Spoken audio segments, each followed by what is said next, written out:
اپنے باری کا انتظار کر رہے تھے. یہ انصاف اتنی دیر سے کیوں ملا ہے؟ اور کیا جو آپ اس کو انتقامی سیاست کہتے ہیں، کچھ لوگ اس کو کہتے ہیں کہ یہ کرپشن کے خلاف ایک جہاد ہے، ظاہر ہے حکومتی پارٹی کا یہ موقف ہے، تو آپ کے خلاف جو الزامات ہیں اس پہ انصاف، کیونکہ ایک جملہ سپریم کورٹ نے کہا کہ ثبوت نہیں ہے، یہ انصاف دیر سے کیوں ملا آپ کے خیال میں؟ بڑی لمبی کہانی ہے آسما میری بہن. اس کھیل کے بہت سارے کردار ہیں، گفتنی بھی ہے اور ناگفتنی بھی ہے. میں اس کی تفصیل میں جاؤں گا تو ایک نیا طوفان اور ہلچل مچے گی. بہرحال یہ بدقسمت تاریخ ہے پاکستان کی. یہاں سوال پوچھنے والوں سے، صحیح بات کرنے والوں سے، قانون اور آئین کی حکمرانی مانگنے والوں سے یہ سلوک ہمیشہ سے ہوتا آیا ہے. کبھی کوئی رکاوٹ بنتا ہے، کبھی کوئی کردار بدلتے رہتے ہیں. کہانی پرانی چل رہی ہے، وہ کہانی ہم سب کو پتہ ہے. ہم سب کو کوشش کرنی چاہیے اور ایفرٹ کرنی چاہیے کہ یہ جو ہمارے ساتھ ہوا ہے یا ہم سے پہلوں کے ساتھ ہوا ہے، آئندہ آنے والوں کے ساتھ نہ ہو. اور پاکستان میں یہ جو ٹوٹی پھوٹی لولی لنگڑی جمہوریت ہمیں ملی ہوئی ہے، یہ ایک توانا اور شفاف جمہوریت میں تبدیل ہو. اس کے لیے سیاسی جماعتوں نے بھی اپنا رول پلے کرنا ہے اور پاکستان کے تمام ریاستی اداروں نے بھی اپنا رول پلے کرنا ہے. اور جہاں جو انصاف دے سکتا ہے اسے انصاف دینا چاہیے، اور جو مصلحتوں کا شکار ہوتے ہیں انہیں مصلحتوں کا شکار نہیں ہونا چاہیے. آپ نے کہا پرانی کہانی چلتی آ رہی ہے، یہ کب تک چلے گی؟ کیونکہ اس کہانی کے بہت سارے کردار تو وہیں کے وہیں موجود ہیں اور انداز بھی وہی موجود ہے، اسٹیج کے اوپر کردار بھی وہی موجود ہیں، تو یہ کہانی کب تک چلے گی؟ سعد رفیق جیسے جو جمہوریت پسند لوگ ہیں، اگر وہ یہ سمجھتے ہیں کہ جمہوریت لنگڑی اور لولی ہے تو اس جمہوریت کو اپنے پیروں پہ کیسے کھڑا کیا جائے گا؟ یہ اولین ذمہ داری پاکستان کی سیاسی جماعتوں کی ہے.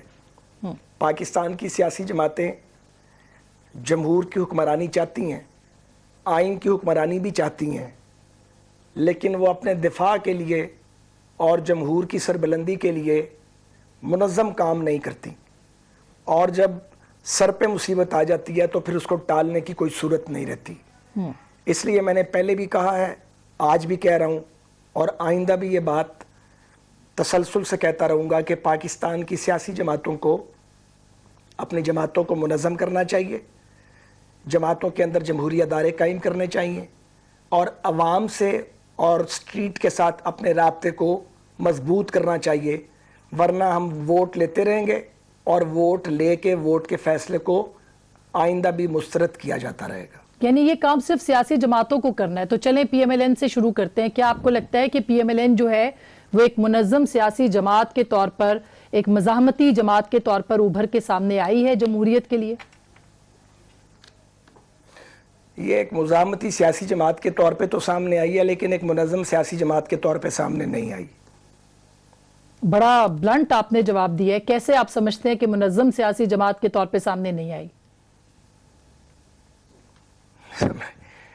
ساری زندگی ایک جماعت میں گزاری ہے، اس کی سٹرینگتھ اور اس کی ویکنس سب سے واقف ہوں، اور ہم سب اس میں ذمہ دار ہیں جو جس پوزیشن میں ہیں. تو ہم سمجھ سکتے ہیں کہ ہمیں ہمیں اپنے ہاؤس کو، سیاستدانوں کو ان آرڈر کرنا ہے. اگر ہم اپنا ہاؤس ان آرڈر نہیں کریں گے، اپنی پارٹیز کو آرگنائز نہیں کریں گے اور عوامی تائید و حمایت کو اپنے پروگرام کے حق میں ووٹ لینے کے بعد بھی جوڑ کے نہیں رکھیں گے کہ ضرورت پڑنے پر وہ ہمارے ساتھ کھڑے بھی ہوں، گھر میں بیٹھ کے محض دعا نہ مانگتے رہیں، تب تک یہ مشکلات جو ہیں یہ آتی جاتی رہیں گی، ختم نہیں ہوں گی. لیکن سر آپ کی جو جماعت ہے اس کے ووٹرز نے تو بالکل الگ ووٹ دیا تھا. اس نے تو ووٹ کو عزت دو کے بیانیے کو ووٹ دیا تھا. اس نے تو ایک طرح سے اینٹی اسٹیبلشمنٹ بیانیے کو، نیریٹو کو ووٹ دیا تھا. تو آپ سمجھ رہے ہیں کہ وہ بیانیہ غلط تھا یا درست تھا؟ بیانیہ بالکل درست ہے، دوسرا کوئی بیانیہ ہے ہی نہیں. اور P M L N right side of the history پہ کھڑی ہے، اس میں مجھے کوئی شک نہیں ہے. اور یہ پی ایم ایل این نے صرف پہلی بار نہیں کہا، پی ایم ایل این کی تشکیل سے پہلے بھی، پاکستان کی تشکیل کے بعد لوگ یہ بات کہتے رہے ہیں. میرے والد صاحب شہید بھی ان میں شامل تھے. یہ مختلف انداز میں، مختلف صورت میں یہ نعرہ پاکستان میں پاکستان کے ڈیموکریٹس لگاتے رہے ہیں.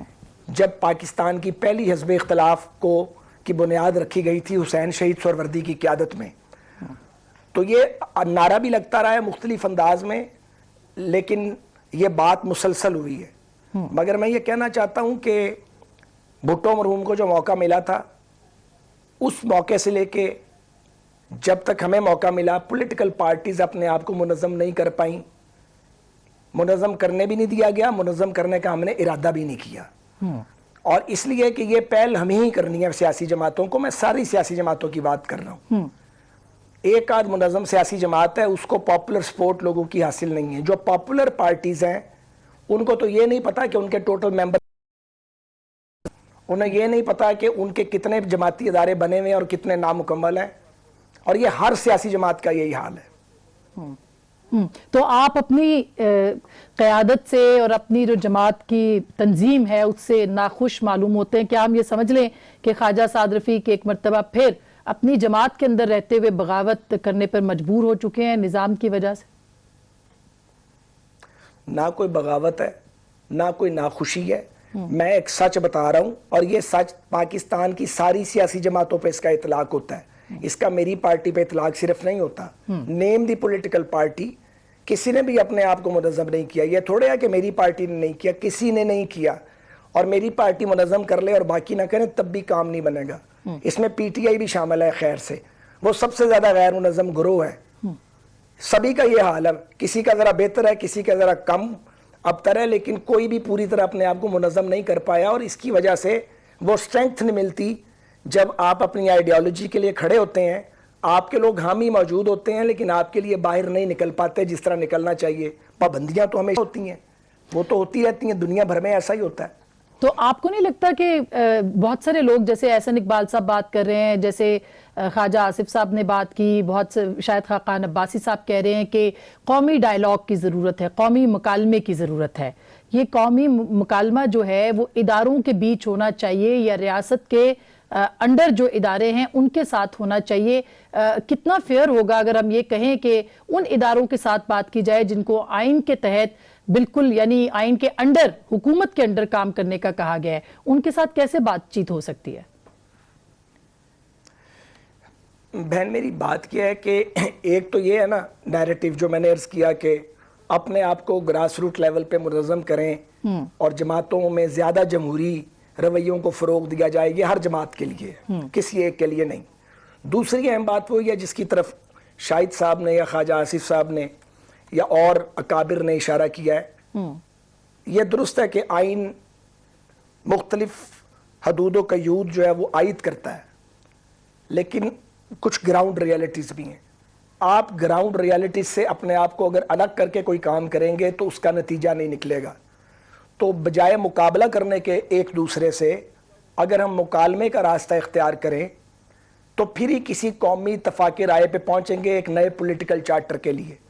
اور جب آپ پولیٹیکل چارٹر بنائیں گے تو جہاں سیاسی جماعتوں کو آپس میں بات کرنی ہے وہاں ریاستی اداروں کو بھی اگر آن بورڈ ہوں تو تبھی نتیجہ نکلے گا۔ اب یہ بڑا مشکل کام ہے۔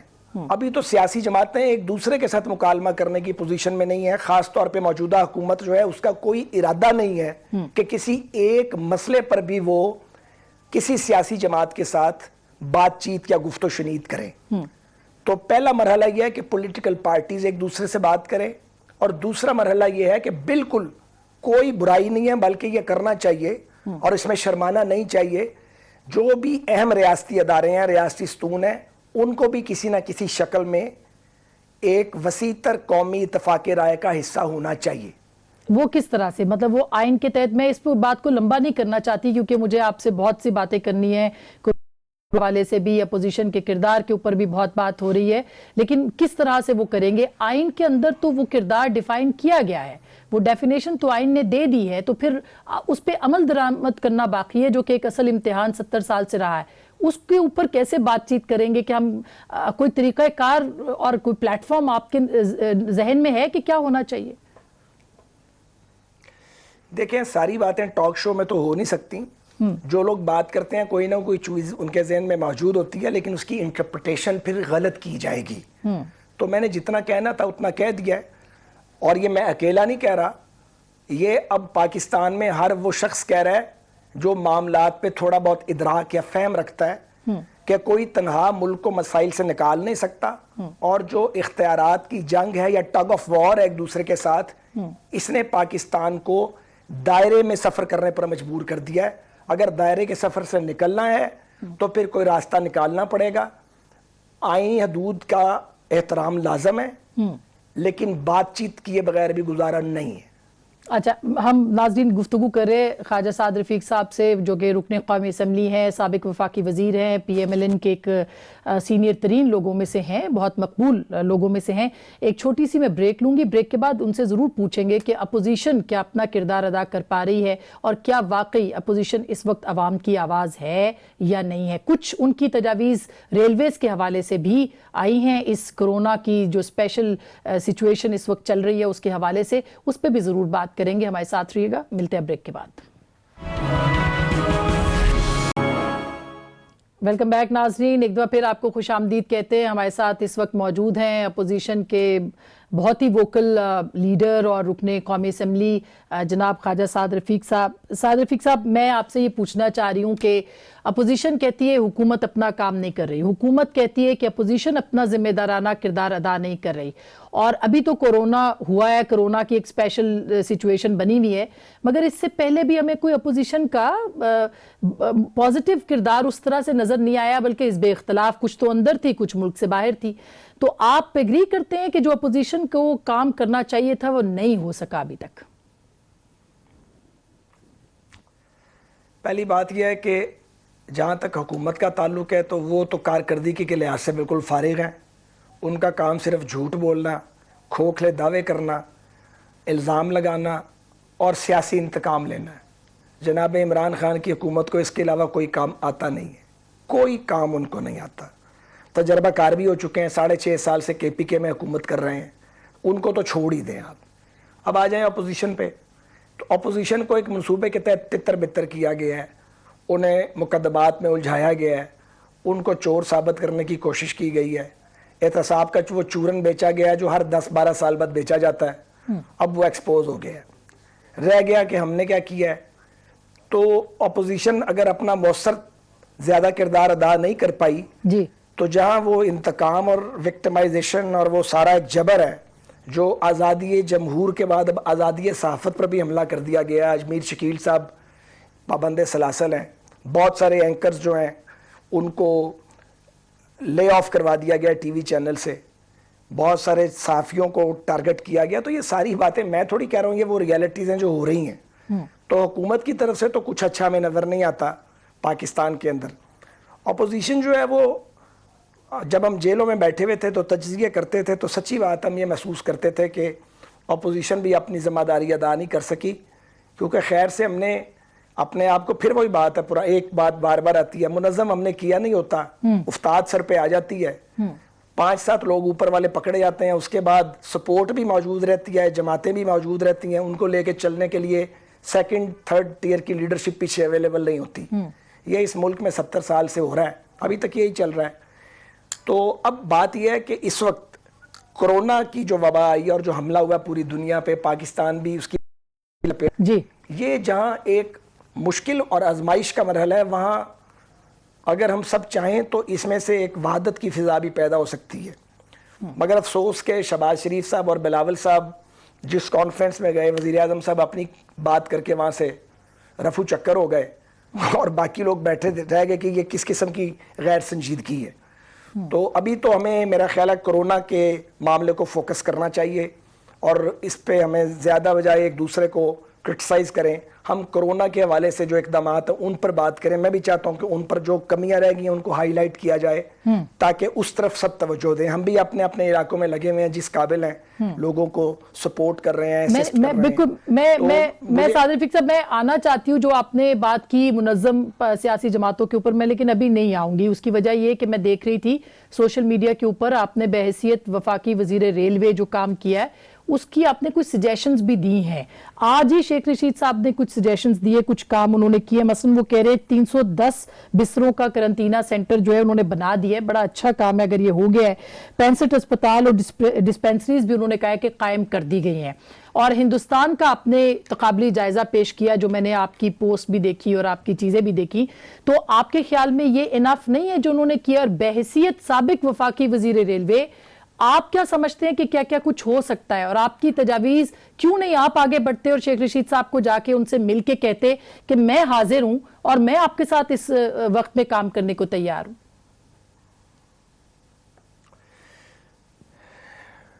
آسما 65 ہیلتھ کیئر یونٹ تو ریلوے کے پاس ہے ہی نہیں، ہے ہی نہیں؟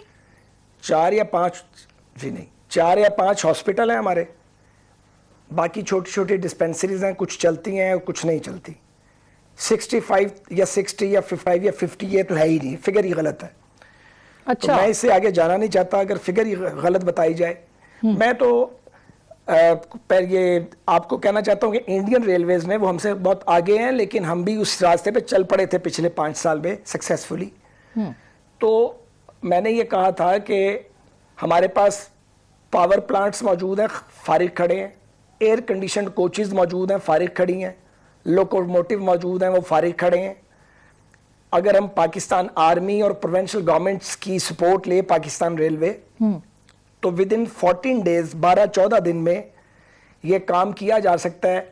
یہ جو کیریج فیکٹری ہے اسلام آباد والی، یہاں بھی کام ہو سکتا ہے۔ لاہور ورک شاپس جو ہے مغل پورہ، وہاں بھی ایک کیپیسٹی موجود ہے، اور جو لوکو فیکٹری ہے منشیرہ کی، وہاں بھی ایک کیپیسٹی موجود ہے۔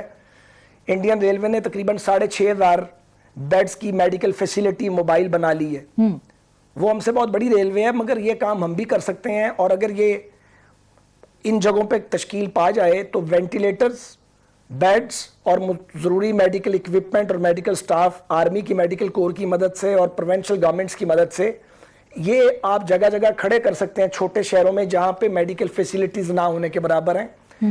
تو یہ کیا جا سکتا ہے اگر کسی کی نیت ہو۔ میں نے اپنی سروسز پہلے ہی آفر کر دی ہیں۔ میرے ساتھ ایک انجینئرز کی ٹیم ہے جو ریٹائرڈ ہیں اور بڑے پروفیشنل لوگ ہیں، وہ والنٹیریلی ہم یہ سروس دینے کے لیے تیار ہیں۔ لیکن اصل بات اب یہ کرنے کی ہے کہ نمبر 1، اس کو ریلوے سے میں علیحدہ ایک بات کرنا چاہتا ہوں، فیڈرل گورنمنٹ اور پروونشل گورنمنٹس نے اب تک کوئی ڈیش بورڈ نہیں بنایا۔ میڈیا کے ذریعے قوم کو پتہ لگنا چاہیے کہ ایگزیکٹ ڈیٹا کیا ہے اس وقت مریضوں کا جو متاثرین ہے۔ دوسری بات یہ ہے کہ کرونا ٹیسٹ جو ہے وہ 8,000 روپیہ اس کی قیمت ہے۔ 8,000 روپیہ لوگوں کے پاس ہے ہی نہیں۔ جب ڈینگی نے حملہ کیا تو شہباز صاحب نے 800 روپے کا ٹیسٹ 80 روپے میں کروایا تھا، اور سرکاری اسپتالوں میں فری تھا۔ گورنمنٹ سرکاری اسپتالوں میں اس فیسیلٹی کو امپروو کرے فوراً، اور پرائیویٹ لیبز کو اس کا نرخ کم لے کے آئے۔ اس پہ جو کٹ سے ریلیٹڈ سامان ہے، ٹیسٹ سے ریلیٹڈ میٹیریل، اس کو کیسے چیپر کیا جائے۔ گورنمنٹ ابھی تک اس پر کوئی پیش رفت نہیں ہوئی۔ یہ ٹیسٹ کی سہولت ہر تحصیل ہیڈ کوارٹر پہ موجود ہونی چاہیے ایٹ لیسٹ، اور یہ کام کیا جا سکتا ہے، اب تک ہو جانا چاہیے تھا۔ پتہ ہی نہیں ہے کہ پاکستان میں کرونا سے افیکٹس کتنے ہیں، تو آپ نے کیا ڈیش بورڈ بنانا ہے، کیا ڈیٹا بنے گا اور کیا فیکٹس پتہ لگیں گے۔ دوسری بات، doctors, nurses, paramedics, police, rescue اہلکار اور ایون سیکیورٹی کے 2 ادارے ہیں، آج بھی میں نے دیکھا ناکوں پہ لوگ کھڑے ہیں، ان کے پاس حفاظتی کٹس نہیں ہیں، بالکل نہیں۔ وہ اپنی جانوں پہ کھیل کے ہماری حفاظت کر رہے ہیں۔ ڈاکٹر، نرسز، پیرامیڈکس اپنی زندگیوں کو داؤ پہ لگا رہے ہیں، کٹس نہیں ہے۔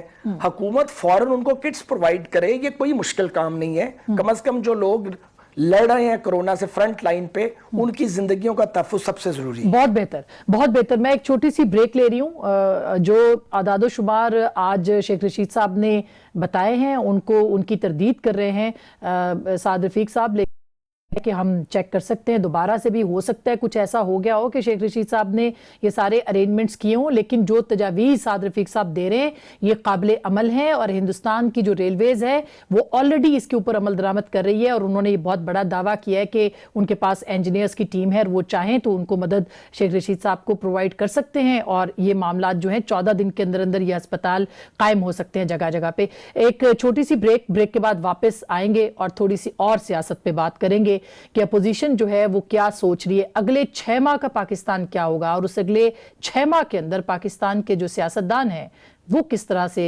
کام کریں گے، عمل کریں گے۔ بریک کے بعد